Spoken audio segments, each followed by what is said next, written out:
ज्याचे आरमार त्याचा समुद्र, हे शिवाजी महाराजांनी पुरेपूर ओळखले होते.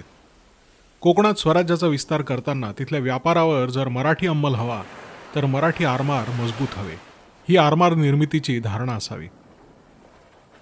सुरुवातीच्या काळात थेट समुद्र किनाऱ्यावरील बंदरं आणि जलदुर्ग हे स्वराज्याच्या ताब्यात नसल्याने समुद्रातून 40 किलोमीटर आत वसईच्या खाडीत उल्हास नदीच्या काठावरती दुर्गाडी इथं आणि नंतर धरमतर खाडीतून आत भोगावती नदीच्या किनारी पेण इथं शिवाजी महाराजांनी स्वराज्याच्या आरमार निर्मितीची मुहूर्तमेढ रोवली.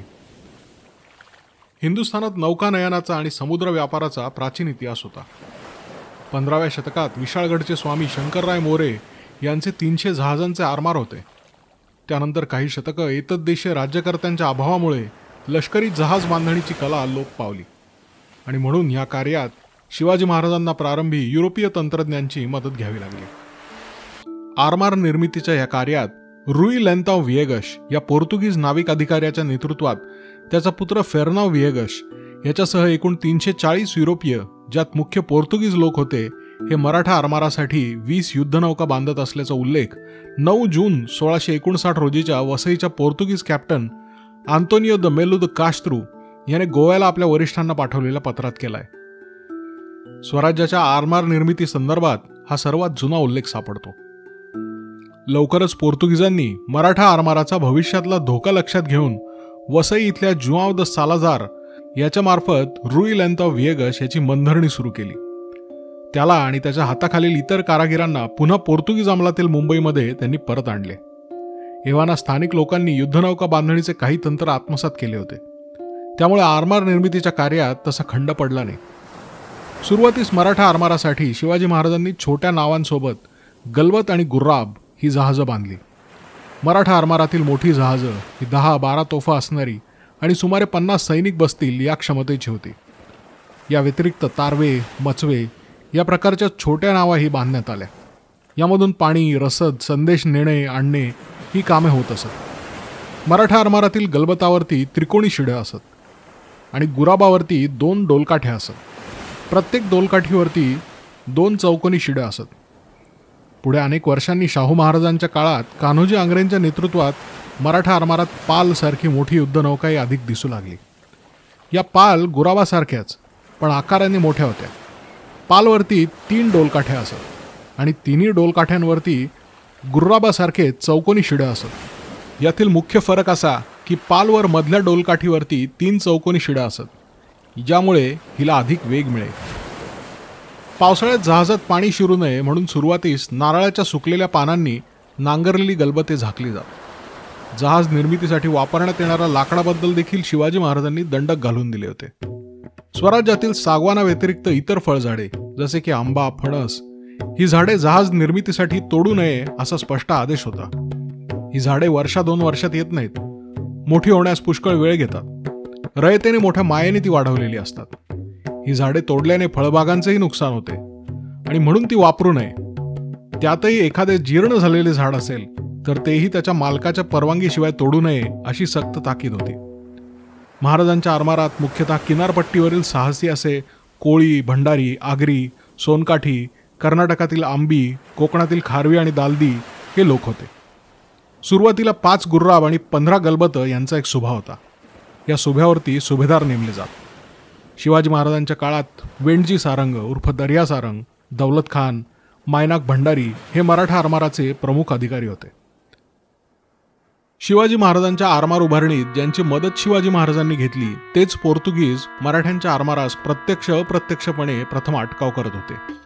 वसई आणि धरमतरच्या खाडीतून आरमार बाहेर येण्यास प्रतिबंध घालावा या संदर्भात स्पष्ट निर्देश गोव्याच्या वरिष्ठांकडून त्यांना आलेले दिसतात. मे 1662 मध्ये स्वराज्याचे दाभोळ येथील सुभेदार राघोबल्लाळ अत्रे यांनी गोव्याच्या पोर्तुगीज अधिकाऱ्यांना कळवलं होतं की आमची 5 पारवं आणि 1 पताश म्हणजे हे पोर्तुगीज प्रकारातील एक जहाज होतं, कारंजा इथं अडवण्यात आली आहे. ती आपण लवकरात लवकर सोडून द्यावी. यावेळी पत्राच्या उत्तरादाखल पोर्तुगीज अधिकारी सहकार्याची हमी देऊनही परस्पर वसईचा कॅप्टन याला मात्र गुप्तपणे ह्या नौका जाळून टाकण्याचा निर्देश देताना दिसतो.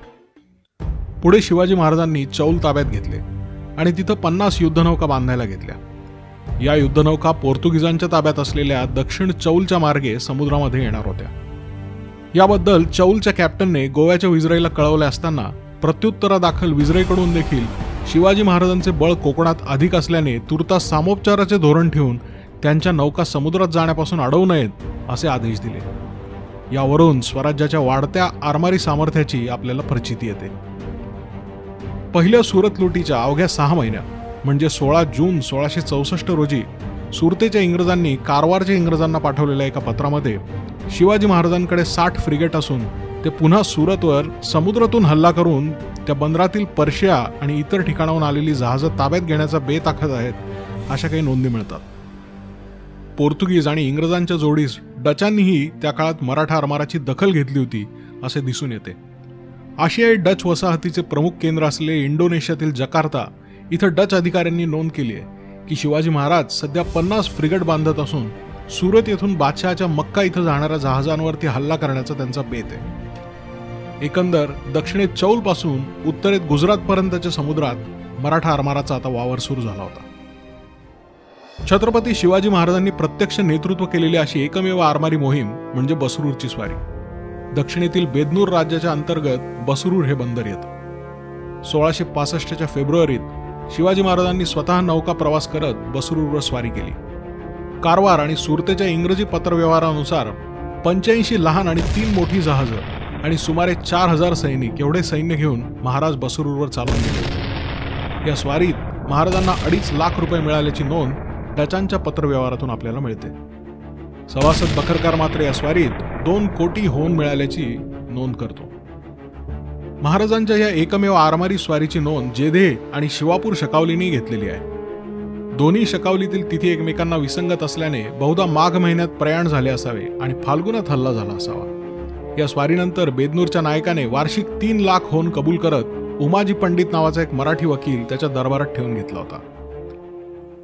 याच काळात मराठा आरमाराने परकीय व्यापाऱ्यांच्या जहाजांना पश्चिम समुद्रात जेरीस आणलं होतं. नोव्हेंबर-डिसेंबर 1664 मध्ये वेंगुर्ले बंदरात मस्कत आणि पर्शियाहून आलेली आदिलशहाच्या मालकीची 2 जहाजं मराठ्यांनी पकडली.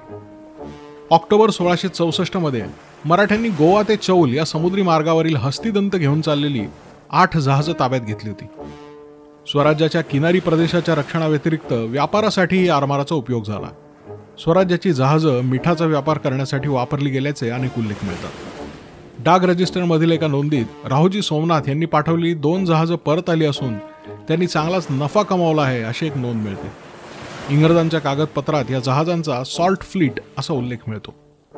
याच विषयावरील आपला एक व्हिडिओ आपण इथं उजव्या बाजूला क्लिक करून पाहू शकाल. आपल्या आरमाराच्या संरक्षणात शिवाजी महाराजांना आपल्या बंदरांचा विकास करत एकूण व्यापार वाढवायचा होता.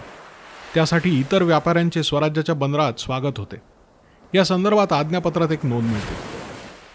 आज्ञापत्रात लिहिले की कौल घेतलेल्या दर्यावर्दी व्यापाऱ्यांना बंदरात येण्यापासून अटकाव करू नये. त्यांना जे हवं ते विकत घेऊ द्यावं.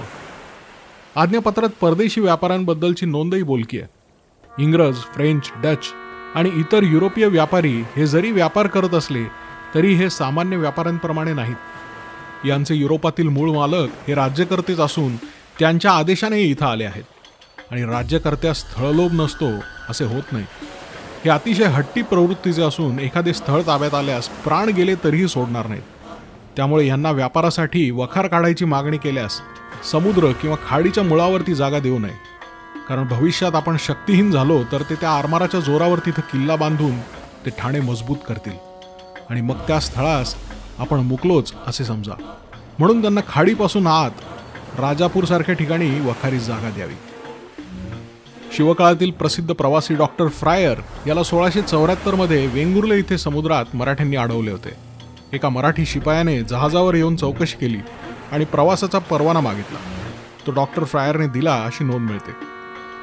थोडक्यात शिवकाळात मराठे समुद्रावर प्रवासासाठी स्वतःचे परवाने देत होते. त्यास दस्त किंवा दस्तक असे म्हणत. छत्रपती शिवाजी महाराजांनी सिंधू सागरात मोक्याच्या जागा हेरत मजबूत जलदुर्ग बांधून भक्कम अशी आरमारी ठाणी उभी केली. सिंधुदुर्ग, विजयदुर्ग, सुवर्णदुर्ग, पद्मदुर्ग आणि महाराजांच्या शेवटच्या काळात उभारलेले खांदेरी आणि कुलाबा ही सिंधू सागरात मराठ्यांची प्रमुख ठाणी होती. जंजिराच्या सिद्धीवरती वचक ठेवण्यासाठी राजपुरीचे उरावरती दुसरी राजपुरी वसवली म्हणजे पद्मदुर्ग असे शिवाजी महाराजांचे वाक्य इतिहास प्रसिद्ध आहे. ही राजपुरी म्हणजे दंडा राजपुरी उर्फ सिद्धीचा जंजिरा. शिवाजी महाराज सिद्धीचा जंजिरा घेण्याचे सतत प्रयत्न करत होते. 1669 पासून ते इसवी सन 1672 पर्यंत मराठा आरमाराने समुद्रातून तर फौजेने जमिनीवरून सिद्धीची नाकेबंदी केली होती. ही नाकेबंदी इतकी जोरकस होती की सिद्धीचा महसूल आटून तो जवळजवळ दिवाळखोरीत निघाला होता. कारण याच काळात त्याने आपल्या फौजेचा पगार देण्यासाठी 2000 रुपये चौलच्या पोर्तुगीज अधिकाऱ्याकडून उधार घेतले होते. आणि मग शेवटी मराठ्यांचा बिमोड करणे हे आपल्या एकट्याकडून अशक्य असल्याची जाणीव झाल्यावर सिद्धीने मुघलांचे मांडलिकत्व स्वीकारून मराठ्यांविरुद्धच्या युद्धात मुघलांची मदत घेतली. मुघलांनी सिद्धीला कौल देत त्याच्या सोबतीला नसरतशाही आणि जफरतशाही नावाची 2 मोठी जहाजं, 3 गुर्राबा आणि 25 गलबतं रवाना केली. यावेळी सिद्धी आणि मुघल दोघांनी एकत्र हल्ला करून मराठ्यांचे 50 मुचवे बुडवले. अनेक सैनिक मारले, 200 सैनिक कैद करून जंजिऱ्यात नेले. त्यापैकी 100 सैनिकांचा जंजिऱ्यात शिरच्छेद करण्यात आला, तर उरलेल्या 100 सैनिकांना पायात दगड आणि तोफगोळे बांधून समुद्रात फेकून देण्यात आले. याचा निकाल लावण्यासाठी मराठा आणि सिद्धी यांच्यात चकमक झाली. मायनाक भंडारी यांच्या नेतृत्वात लढणाऱ्या मराठी आरमाराने सिद्धी संबूळचा सावित्री नदीच्या खाडीत पराभव केला. कालांतराने या सिद्धी संबूळचा पुतण्या सिद्धी मिस्त्री हा मराठ्यांकडे नोकरीला आला. मग पुढे या सिद्धी मिस्त्रीने सिद्धी याकूत या जंजिऱ्याच्या सिद्धीशी ठाण्याच्या खाडीत लढाई केली. या ठाण्याच्या खाडीतील सागरी युद्धात सिद्धी मिस्त्री कैद होऊन पुढे त्याचा माझगावला मृत्यू झाला. सिद्धीला मुंबईच्या जवळ माझगावच्या बेटात मिळत असलेल्या आश्रयाने शिवाजी महाराज बरेच संतापले होते. या मुद्द्यावरून मराठे आणि इंग्रज यांच्यात बराच बेबनावही झाला होता. सिद्धी आणि इंग्रज यांची साखळी तोडणे आणि या दोघात एक मजबूत ठाणे उभारणे या उद्देशाची पूर्तता करण्यासाठी महाराज समुद्रातील एका उत्तम स्थळाच्या शोधात होते. इसवी सन 1672 मध्ये महाराजांचा हा शोध थळ समोरील समुद्रात 4 किलोमीटर अंतरावर असलेल्या खांदेरी बेटाच्या स्वरूपात पूर्ण झाला. 1679च्या पावसाळ्यात मग सिद्धीच्या आरमाराची अनुपस्थिती साधत खांदेरी बेटावरती मायनाक भंडारी यांच्या नेतृत्वात 150 माणसं आणि 4 तोफा उतरवल्या गेल्या. इंग्रजांच्या लक्षात ही बाब येईपर्यंत मराठ्यांनी खांदेरी बेटावरती तटबंदी बांधत त्यावरती तोफाही चढवल्या होत्या. मग पुढे दौलत खान हे इंग्रजी आरमाराचा समाचार घेण्यासाठी 35 गुर्राबा घेऊन 8 ऑक्टोबर 1679 रोजी इंग्रजी आरमारावरती चालून गेले. यावेळी विरुद्ध दिशेस नांगर टाकून उभे असलेल्या इंग्रजी नाविक दलाची चांगलीच फजिती झाली. शेवटी पाण्यातील नांगराचे दोर कापून 22 तोफांचे रिव्हेंज जहाज दक्षिणेकडे पळून गेले. या लढाईत मराठ्यांनी डव नावाची एक गुराब शिबंदीसह ताब्यात घेतली. कॅप्टन रिचर्ड केग्विन याने मराठ्यांच्या आरमारातील होड्या आपल्याला आश्चर्यकारकरित्या चकवतात आणि अशी ही हलकी आणि चपळ गलबते इंग्रजांच्या ताफ्यात असावी असे मत आपल्या वरिष्ठांना पत्रात व्यक्त केले होते. मराठी आरमाराला हलके लेखणाऱ्या इंग्रजांनी काढलेले हे उद्गार गौरवास्पद ठरतात. या खांदेरी मोहिमेचा परामर्श आपण आपल्या समरांगण मालिकेमध्ये घेतला आहे. इथे उजव्या बाजूला क्लिक करून आपण तो व्हिडिओ पाहू शकाल. शिवकाळातील स्वराज्याच्या आरमाराची पाश्चात्य आरमाराबरोबर तुलना करताना अनेक इतिहासकार हे मराठा आरमाराला मागासलेले म्हणतात. युरोपीय आणि इतर आशियाई सागरी सत्ता यांना कैक शतके लष्करी आरमाराची परंपरा होती. त्यांना हजारो मैल पसरलेल्या समुद्रावरती आपल्या व्यापार वृद्धीसाठी खोल समुद्रात संचार करू शकणाऱ्या मोठ्या जहाजांची आवश्यकता होती.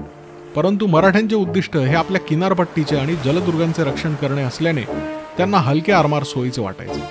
या व्यतिरिक्त मराठे शत्रूचे मोठे जहाज काबीज करण्यासाठी आपल्या जहाजातून शत्रूच्या जहाजावरील शिडा असलेले दोरखंड तोफांद्वारे मारा करून ते तोडून टाकत आणि त्यानंतर ते दिशाहीन जहाजावरती चढाई करत आणि ते जहाज ताब्यात घेत. शिवकाळातील आरमाराचा समुद्रावरील वावर हा सुमारे 2 दशकांचा होता. या अल्पकाळात आरमार बांधणीसाठी आणि वाढीसाठी लागणारे आर्थिक नियोजन करत आरमारी तंत्रज्ञान, नौका बांधणी या गोष्टी मराठ्यांनी लवकरच आत्मसात केल्या. कृष्णाजी अनंत सभासद यांच्या शब्दात सांगायचे तर पाण्यातील राजे जेर होतील असे जाणून कित्येक पाण्यातील डोंगर बांधून दर्यामध्ये गड वसवले. पाण्यातील म्हणजे केवळ जंजिरे असे करून गड जहाजे मिळवून दर्यास पालाण घातले. दर्यासारंग आणि मायनाक भंडारी असे दोघे सुभेदार महाराजांनी तैनात करून 200 जहाजे, 1 सुभा असे आरमार सजवले. हा शिवकाळातील मराठी आरमाराचा थोडक्यात परिचय. पुढल्या भागात पाहूया पराक्रमी कान्होजी आंग्रे आणि मराठी शाहीच्या उत्तरार्धातील आपले आरमार. धन्यवाद. आपल्या चॅनलला प्रायोजित केल्याबद्दल गरवारे चॅरिटेबल ट्रस्टचे मनपूर्वक आभार.